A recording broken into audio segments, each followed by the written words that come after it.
This is the voice of freedom.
Welcome once again to the hour of the time.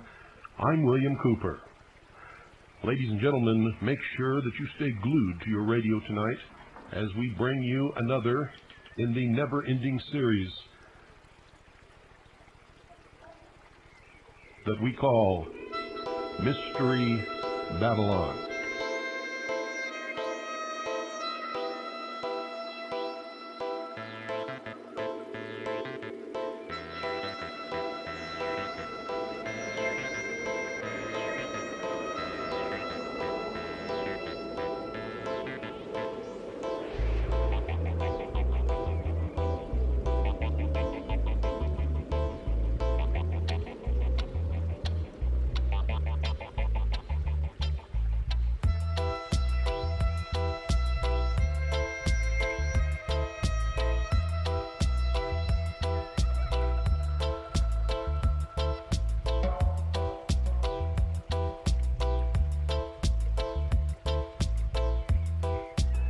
Tonight's episode, ladies and gentlemen, is entitled Darkness.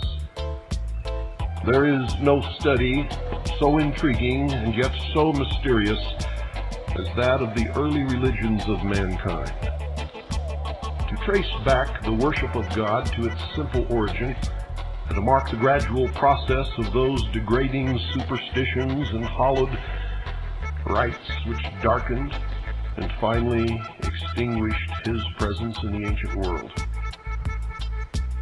At first, men enjoyed the blessings of nature as children do, in an age of innocence, without inquiring into causes.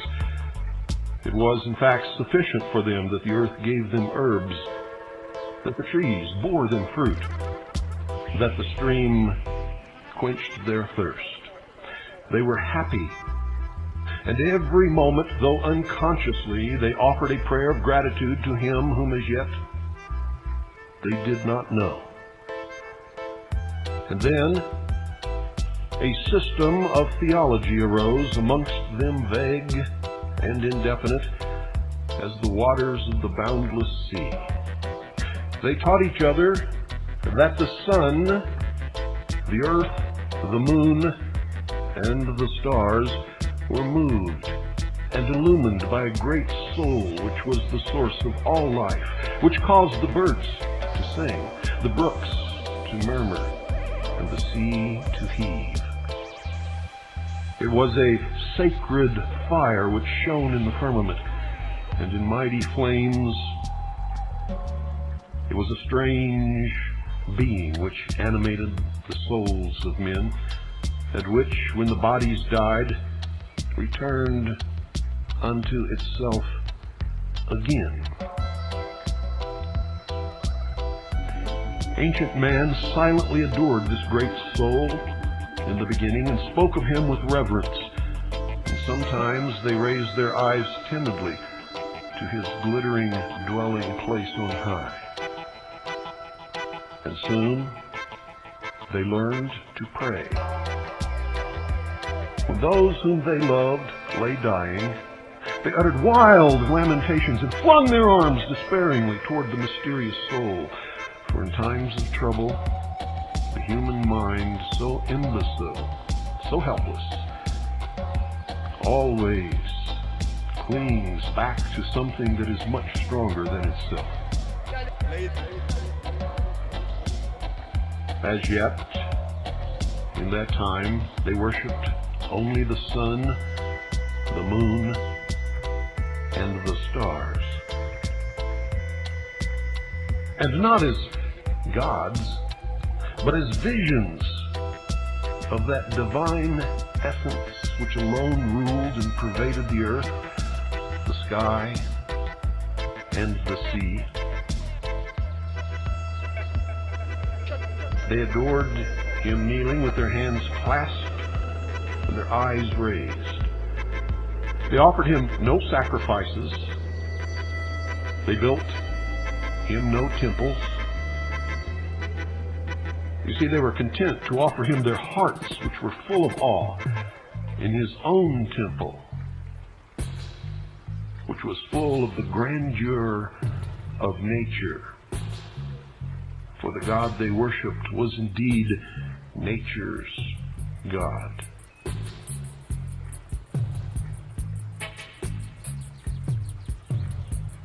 And it is said by some that there are yet some barbarous islands where men have no churches nor ceremonies, and where they still worship God, reflected in the work of his uncountable hands, and the mystery and the balance and the perfection of nature. But you see, they were not long content with this simple service. There were those amongst them who learned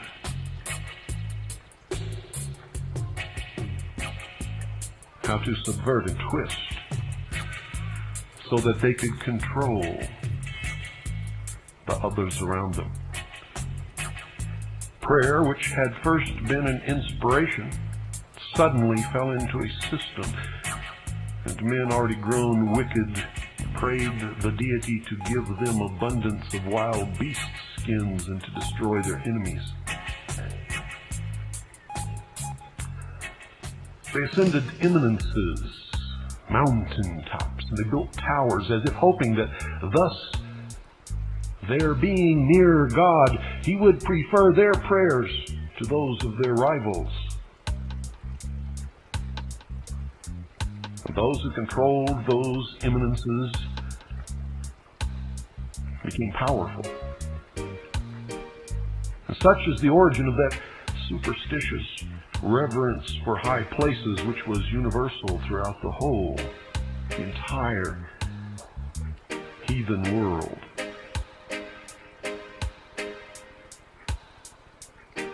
But then, it is clear in the ancient annals that someone came forth. Orpheus was born. And he invented instruments which to his touch and to his lips gave forth notes of surpassing sweetness, and with these melodies he enticed the wondering innocent savages into the recesses of the forest. And there Orpheus taught them precepts of obedience to the great soul and of loving kindness toward each other in harmonious words. And he became the high priest. And so they devoted groves and forests to the worship of the deity.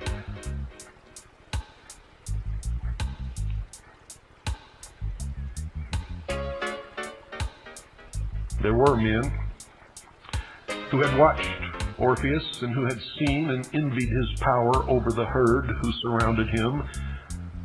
For even then there were sheeple. They resolved to imitate him, and having studied these barbarians, they banded together and called themselves their priests.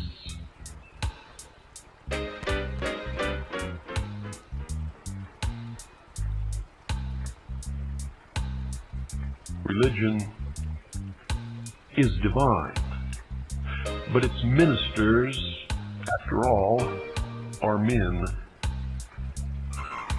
And the idea from the beginning that imperfect men could rule imperfect men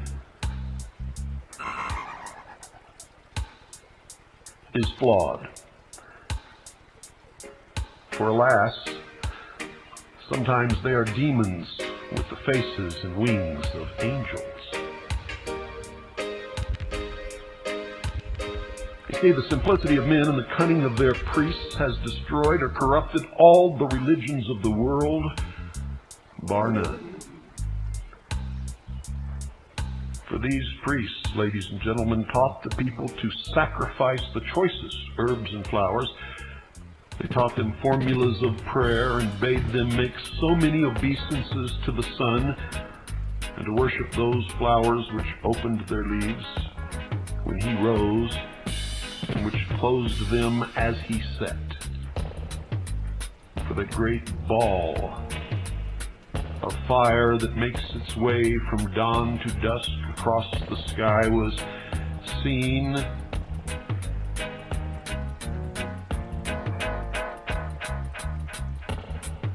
as the savior to those who huddled in the cold darkness, surrounded by wild beasts of prey. And it was to that sun that they directed their worship as the great symbol in the heaven of the power of God and the source of all life on this earth. For remember, theirs was a worship of nature's God. They composed a language of symbols, which was perhaps necessary in those times, since letters had not been invented, but which perplexed the people and perverted them from the worship of the one God.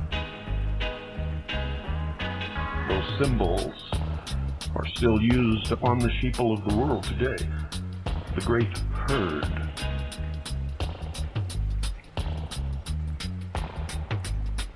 Thus, the sun represented the great doctrine of this religion. The moon represented the church, reflecting the pure light of the sun. And the sun and the moon were worshipped as emblems of God. And fire, by the philosophers of fire, as an emblem of the sun. Water, as an emblem of the moon, which by faith reflected the pure light of its master. The serpent represented the full body of the priesthood, the initiates, and was to be worshipped as an emblem of wisdom and eternal youth, since it renews its skin every year. Thus, it periodically casts off all symptoms of old age and begins anew, reborn, if you will. And the bull, the most vigorous of animals, and whose horns resembled those of the crescent moon, was also worshipped.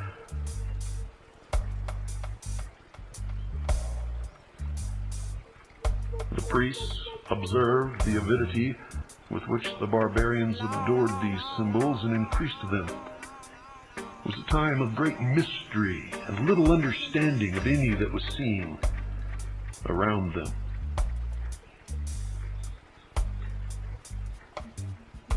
To ancient man, the sun was seen to die, and darkness descended around them. It was a time of great danger and cold. And then, as if by magic, the sun was reborn each morning and made its way across the sky, where it became old and then died again. And they began to measure their world by the seasons of the sun.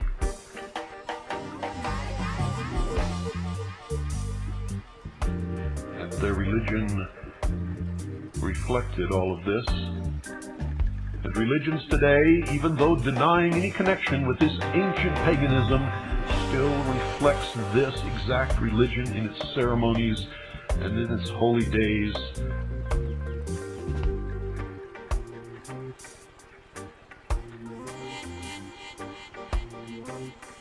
even to the layout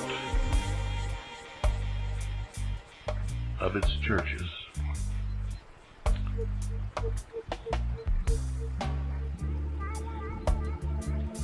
To worship the visible is a disease of the soul inherent to all mankind, and the disease which these men could have healed. Instead, they pandered to.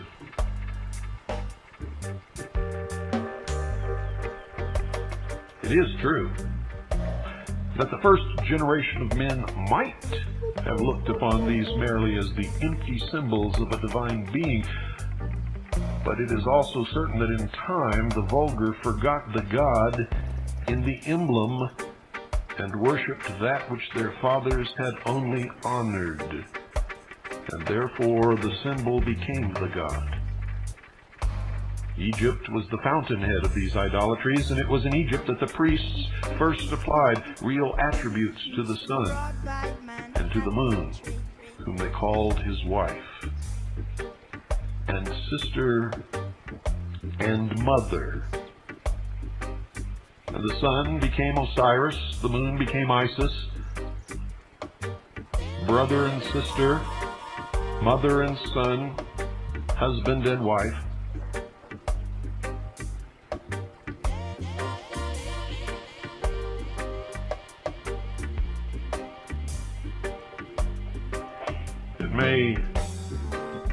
It may perhaps, for those of you who have not heard it, maybe have not been listening to this broadcast for a great period of time, it may perhaps interest you to listen to the very first fable of the world.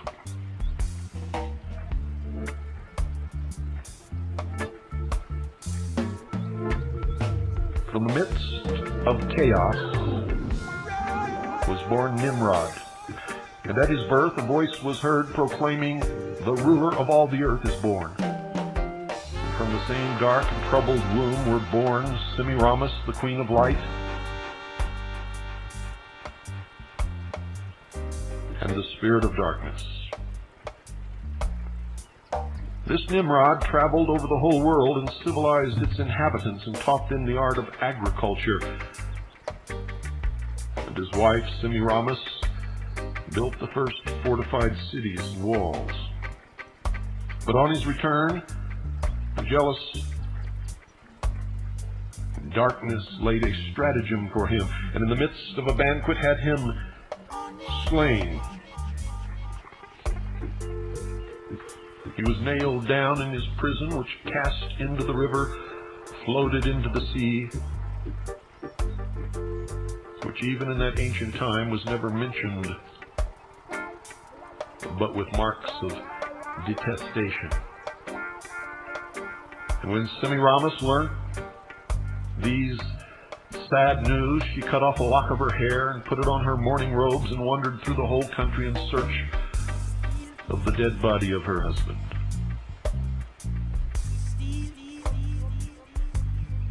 Eventually, she found it.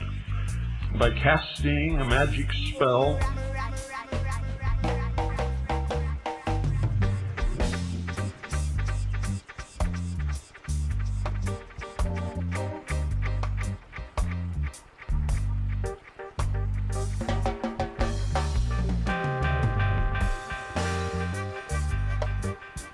a magical intercourse was obtained between Semiramis and the dead Nimrod, from which a child emerged. The child was Tammuz, and Semiramis fed the infant with her finger instead of with her breast, and put him every night into fire to render him immortal.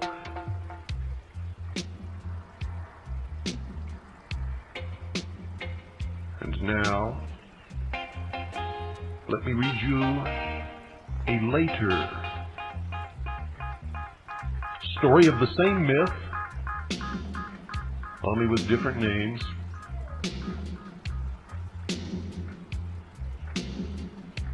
And I have to depart from my narration here and read this to you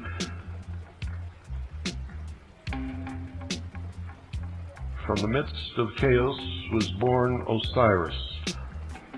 And at his birth a voice was heard proclaiming, "The ruler of all the earth is born." And from the same dark and troubled womb were born Isis, the queen of light, and Typhon, the spirit of darkness. And this Osiris moved over the whole world and civilized its inhabitants and taught them the art of agriculture, brought them together in societies for their mutual benefit and protection. But on his return to Egypt, the jealous Typhon laid a stratagem for him, and in the midst of a banquet had him shut up in a chest which exactly fitted his body. He was nailed down in his prison, which cast into the Nile, floated down to the sea by the Ta'itic mouth, which even in the time of Plutarch was never mentioned by an Egyptian except with disdain and loathing. When Isis heard the news, she cut off a lock of her hair and put on her mourning robes and wandered through the whole country in search of the chest which contained the dead body of her husband. At length she learnt that the chest had been carried by the waves to the shore of Byblos, and had there lodged in the branches of a tamarisk bush, which quickly shot up and became a large and beautiful tree, growing round the chest so that it could not be seen. The king of the country, amazed at the vast size the tree had so speedily acquired, ordered it to be cut down, to be hewn into a pillar to support the roof of his palace, the chest being still concealed in the trunk.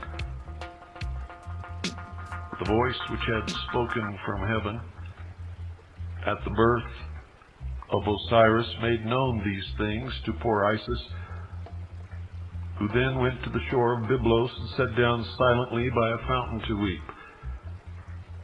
The damsels of the queen met her and accosted her, and the queen appointed her to be nurse to her child.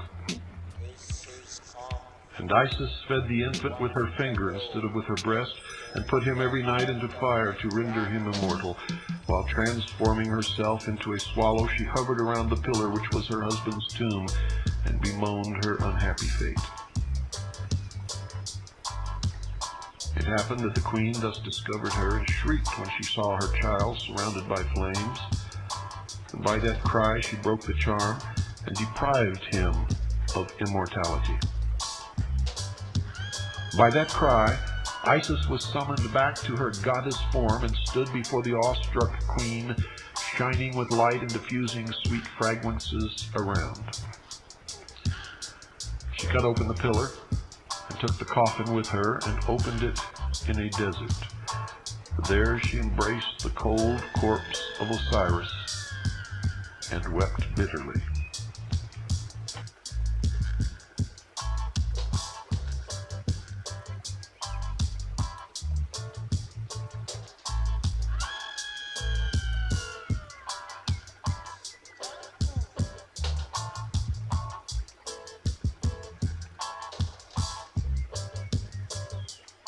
Isis returned to Egypt and hid the coffin in a remote place, but Typhon, hunting by moonlight, chanced to find it, and divided the corpse into 14 pieces. Again Isis set out on her weary search throughout the whole land, sailing over the finny parts in a boat made of papyrus. She recovered all the fragments except one, which had been thrown into the sea. Each of these she buried in the place where she found it, which explains why in Egypt there are so many tombs of Osiris. And instead of the limb which was lost, she gave the phallus to the Egyptians, the disgusting worship of which was thence carried into Italy, into Greece, and into all the countries of the East. And today, people pay obeisance to this phallus when they stand in awe of the Washington Monument, or when they attend spike training. For truly, it is the shaft. When Isis died, she was buried in a grove near Memphis. Over her grave was raised a statue covered from head to foot with a black veil, and underneath was engraved these divine words, quote, I am all that has been, that is, that shall be, and none among mortals has yet dared to raise my veil." End quote. Beneath this veil, ladies and gentlemen, are concealed all the mysteries and learning of the past. A young scholar, his fingers covered with the dust of venerable folios, his eyes weary and reddened by nightly toil, will now attempt to lift a corner of this mysterious and sacred covering. The folios are the old books that I have discovered in used bookstores across the country and around the world. And truly, in some of those dark and dim corners and shelves that have never been touched, I have been literally covered with the dust of years that has settled upon these ancient volumes. Those that I could afford have found their way into my library, where they still serve today.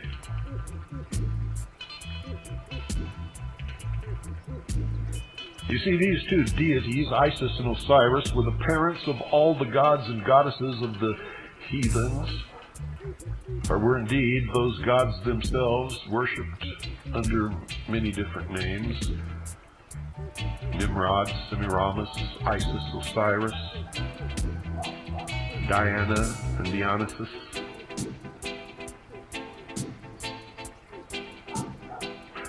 The fable itself was received into the mythologies of the Hindus and the Romans. Sira is said to have mutilated Brahma as Typhon did Osiris, and Venus to have lamented her slain Adonis as Isis wept for her husband, god, brother, son. And as yet, the sun and moon alone were worshipped under these two names. And as we have seen, besides these twin beneficial spirits, men who had begun to recognize sin in their hearts had created an evil one who struggled with the power of life and fought with them for the souls of men. And I must tell you that in my studies I find that it has been natural through all history for man to fabricate something that is worse than himself, rather than take the responsibility upon his own shoulders. And even in the theology of the American Indians, which is the purest of the modern world, there is found a Mahitul, or dark spirit.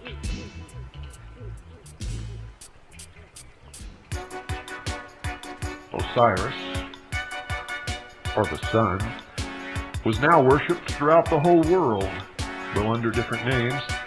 He was the Mithra of the Persians, the Brahma of India, the Baal, or Adonis of the Phoenicians. He was the Apollo of the Greeks, the Odin of Scandinavia, the Hu of the Britons, and the Vaiwe of the Laplanders. Isis, ladies and gentlemen, also received the name of Islim, Ceres, Rhea, Venus, Vesta, Cybele, Niobe, Melissa, Nehalenia in the north, Isi with the Indians, Puza among the Chinese, and Ceridwen among the ancient Britons. The Egyptians were sublime philosophers who had dictated theology to the world. And in Chaldea arose the first astrologers, who watched the heavenly bodies with curiosity as well as with awe, and who made divine discoveries, and who called themselves the interpreters of God. And to each star they gave a name, and to each day in the year they gave a star. And the Greeks and Romans, who were poets, wreathed these names into legends. Each name was a person, and each person was a god. From these stories of the stars originated the angels of the Jews, the genii of the Arabs, the heroes of the Greeks, and the saints of the Romish Church. And then corruption grew upon corruption, and superstition flung black and hideous veil over the doctrines of religion.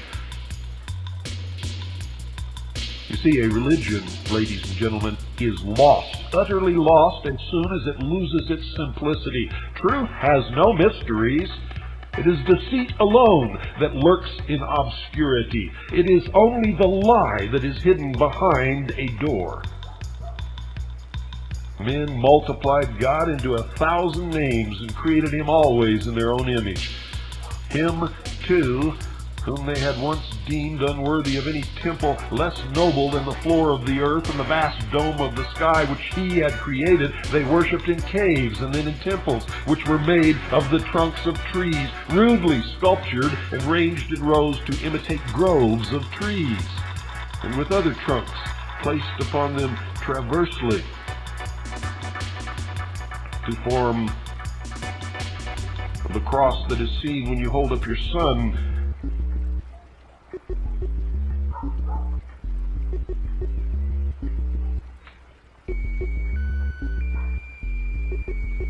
Behind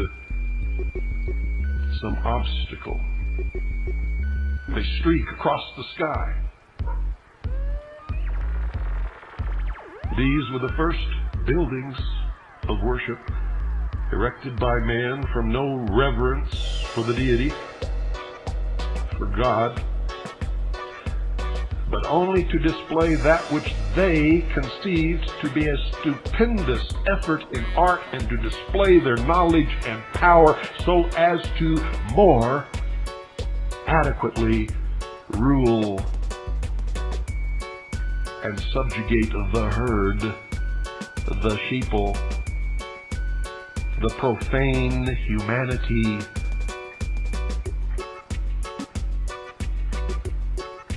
that had not a clue, and still doesn't, by the way.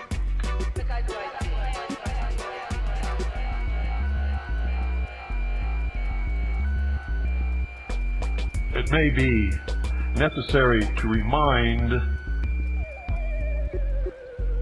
some of you that a superior being, God, if you will, must view the elegant temples of the Romans, the gorgeous pagodas of India, and the Gothic cathedrals of the Western world with feelings similar to those with which we might contemplate the rude efforts of the early heathens, or a hill of ants who deemed God unworthy of the fruits and flowers which he himself had made, and offered to him the entrails of beasts and the hearts of human beings. Can you imagine the audacity, the arrogance of such a thing?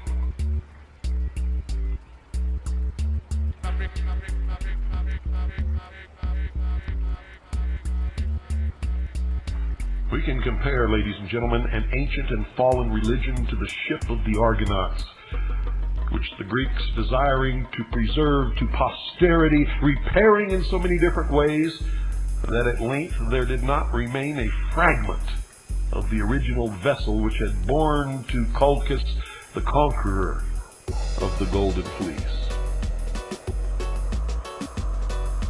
So let's pass over a lapse of many, many years, centuries, if you will, and then contemplate the condition of the nations in whom religion had been first born.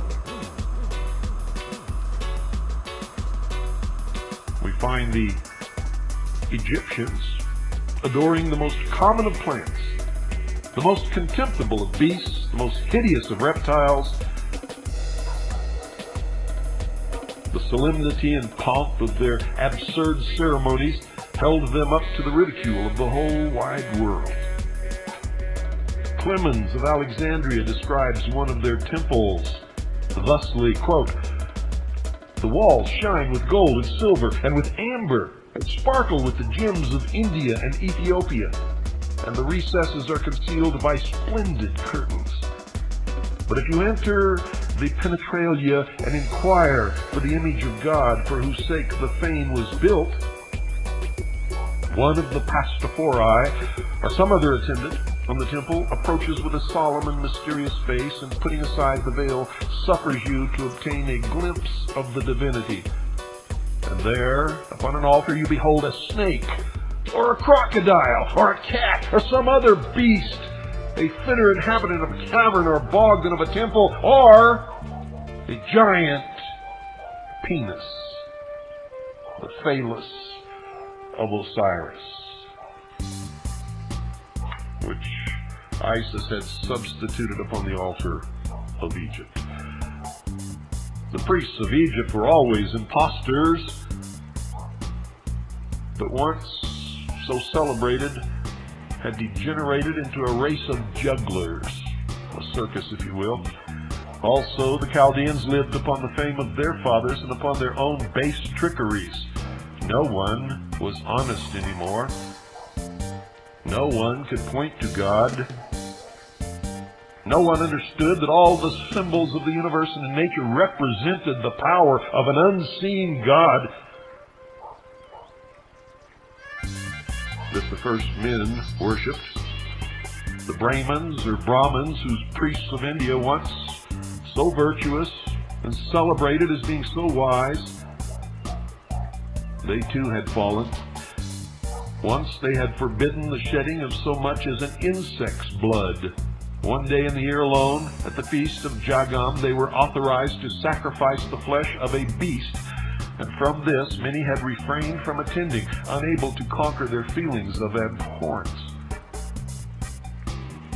But now, they had learnt from the fierce Scythians and from the Phoenicians who traded on their coast to sacrifice the wife upon her husband's pair to appease the gentle Brahma with the blood of men, and that ceremony continues to this day.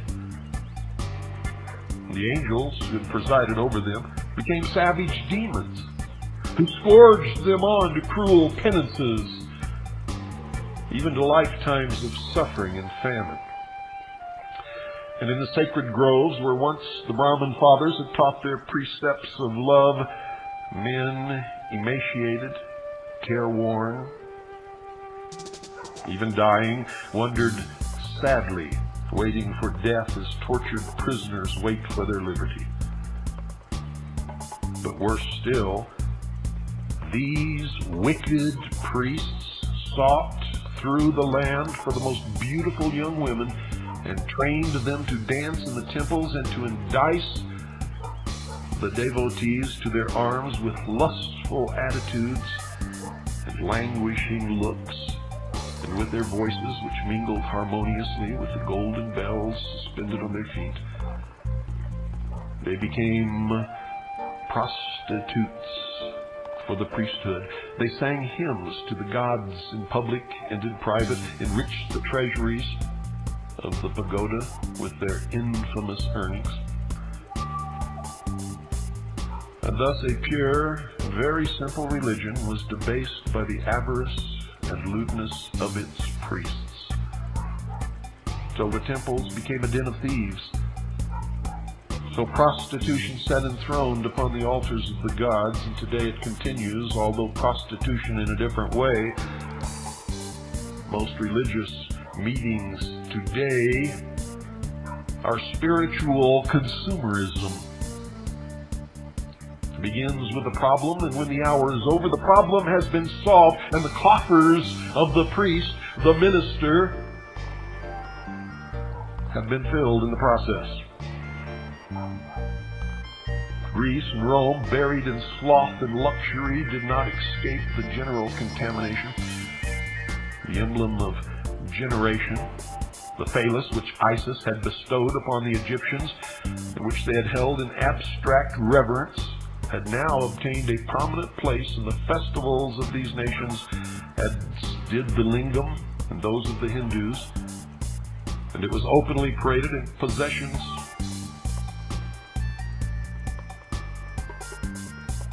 before guests in the home, in processions in the streets.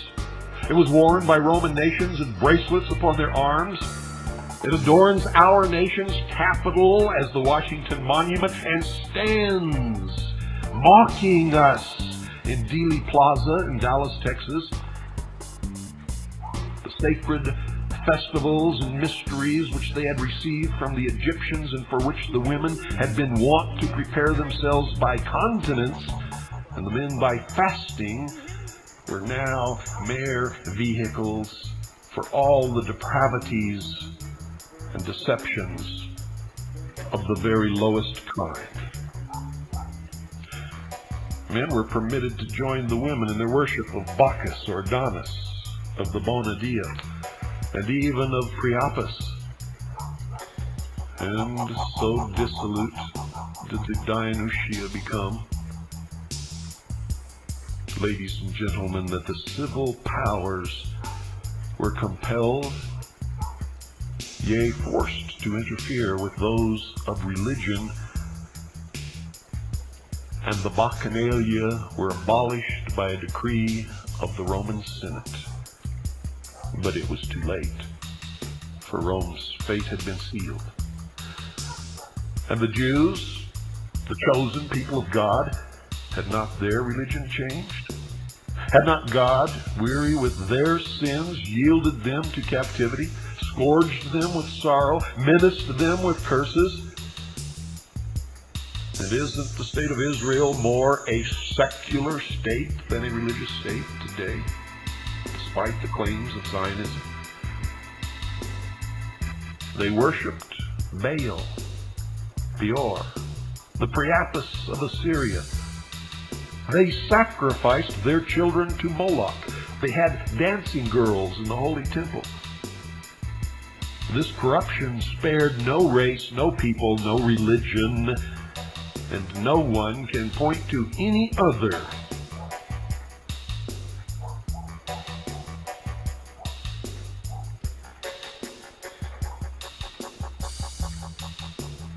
and say truthfully that they are more guilty than they. For all are guilty. All people, all religions, all nations, all over this world have destroyed the simple precepts of all of the different religions of the world. And none resemble even slightly what they began to be. And I'm not going to go deeper into particulars that are so degrading to human nature. I can see you squirming on your seats as it is. So I will have mercy. I will instead invite you to follow me by steadily listening to the hour of the time to a corner where you may begin to more readily understand where we are at and where we are going, for there are many who have traveled this route before in the history of the world. It is enacted in cycles, and those who ignore history are doomed to repeat it.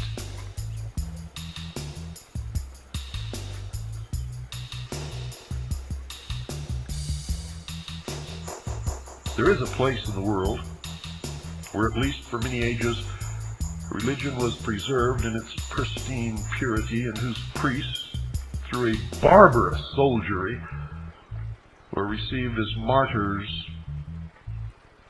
they claim, in heaven before they'd even learned to be knaves upon this earth. It was an isolated spot unknown to the world in the earlier ages of vice. It is now a kingdom renowned for its once great power that encircled the globe. and for its luxuries from hemisphere to hemisphere, and for its civilizing influence, and also its abject cruelty. It was encircled by the blue waters of the German and Atlantic seas and abounded in the choicest gifts of nature. It was called the White Island, from the cliffs which still frown so coldly upon Gaul, and the land of green hills from its verdant mountains. There was a song during World War II called The White Cliffs of Dover. In subsequent broadcasts, and they may not be coming soon, I will take you to that land, and I will show you its priests in their white robes, and its warriors in the blue paint of war, and its virgins with their long and glossy yellow hair. And I will tell you the truth of the ancient religion of Britain, and it has absolutely nothing to do with any lost tribe of Israel.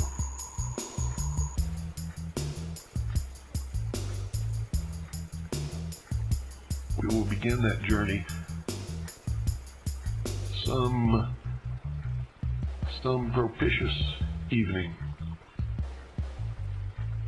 where I will lead you back into the past and relate to you why this land was called Albion